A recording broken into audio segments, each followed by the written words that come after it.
अस्सलाम वालेकुम friends, welcome back to Top Smarties. Drama serial टूटा हुआ दिल, जिसमें इदरान जो ऑफिस के काम के सिलसिले में आउट ऑफ सिटी आया तो साथ ही समीन को भी ले आया। तो ये वक्त इनके लिए गोल्डन पीरियड है इनके रिश्ते का। इनका रिश्ता आगे बढ़ चुका है, इनमें मियाँ बीवी का इज़्दवाजी ताल्लुक कायम हो चुका है और ये सब कुछ इदरान और समीन दोनों को ही बहुत अच्छा लग रहा है। यहाँ पर तो दोनों अपने रिश्ते की खुशी को सेलिब्रेट कर रहे हैं, तो दूसरी तरफ मारिया से बर्दाश्त नहीं हो रहा कि एक तो समीन इतने अच्छे घर में आ गई और फिर उष्ना भी इतने अच्छे घर में जाएगी, क्योंकि उसका रिश्ता तो इदरान करवा रहा है ना।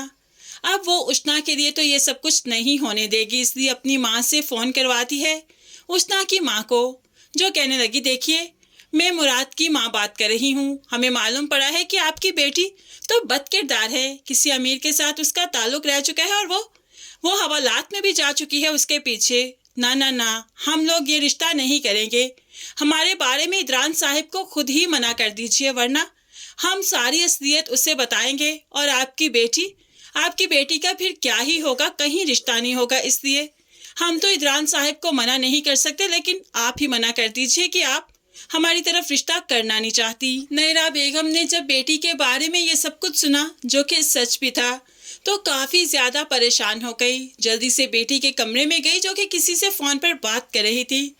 उसे जल्दी से फ़ोन पकड़कर फेंका और उसे सीधा करते हुए उसे बातें सुनाने लगी कि तुमने हमारी इज्जत को दो कौड़ी का नहीं रखा, हर जगह पर तुम्हारे चर्चे जा चुके हैं, पता नहीं क्या क्या और करना बाकी है। जोरदार थप्पड़ बेटी के मुंह पर दे मारा और उसके बाद खुद भी इतने सदमे में चली गई कि यहीं पर तबीयत खराब होने लगी। उष्ना माँ को संभालने लगी और माँ को संभालते हुए चीख चीख कर नीली को भी बुला लिया। दोनों बहनें जैसे तैसे माँ को संभालती हैं, एम्बुलेंस बुलाती हैं और फिर हॉस्पिटल में शिफ्ट करवाया गया। यहाँ पर डॉक्टर ज़्यादा उम्मीद नहीं दिलवा रहे।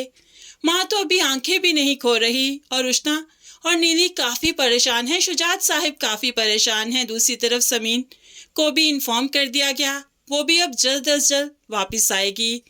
यहाँ पर डॉक्टर कोई उम्मीद नहीं दिलवा रहे और इलाज के लिए बहुत ज़्यादा पैसा चाहिए।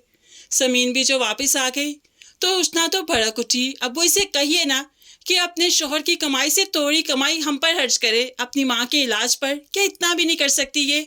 हमारे पास पैसे नहीं हैं, जो थे आप जानते हैं ना कि आपने हसन अंकल के इलाज पर लगा दिया, अब हम कहाँ से पैसे लाएं। दूसरी तरफ इदरान अकेला ही घर गया तो यहाँ पर मारिया बहुत खुश हुई कि इसके साथ समीन नहीं है, यानी कि ये अकेला ही आया है। पता नहीं समीन कहाँ रह गई। खैर इदरान के लिए वो काफ़ी खुश थी, लेकिन इदरान सिर्फ यहाँ पर फ्रेश होने आया है, कपड़े चेंज करेगा और फिर हॉस्पिटल ही जाएगा। और ये बात सबको काफ़ी नागवार गुजरी घर में। लेकिन जैसे ही इदरान यहाँ हॉस्पिटल में आया तो उष्ना उसी वक्त ही बात कर रही थी कि समीन को चाहिए ना अपनी माँ के इलाज के लिए पैसे दे। और इदरान ये बातें सुन लेता है और आगे चलकर वही नैरा साहिबा का इलाज करवाएगा। लेकिन होप्स हो नैरा साहिबा अब इस दुनिया में नहीं रहेंगी। बेटी का गम ही उन्हें खा जाएगा, उन्हें मौत की नींद सुला देगा। इदरान जिस तरह से समीन की फैमिली के लिए परेशान है, अपने दिन रात यहाँ पर गुजार रहा है, ये बात घर में किसी को भी बर्दाश्त नहीं। शैला तो अपने बाप से कह भी देती है, पता नहीं क्या जादू कर दिया इस लड़की ने। पहले तो इसकी शक्ल तक नहीं देखना चाहता था और अब इसके आगे पीछे घूमता है कि हमें भी इग्नोर कर रहा है।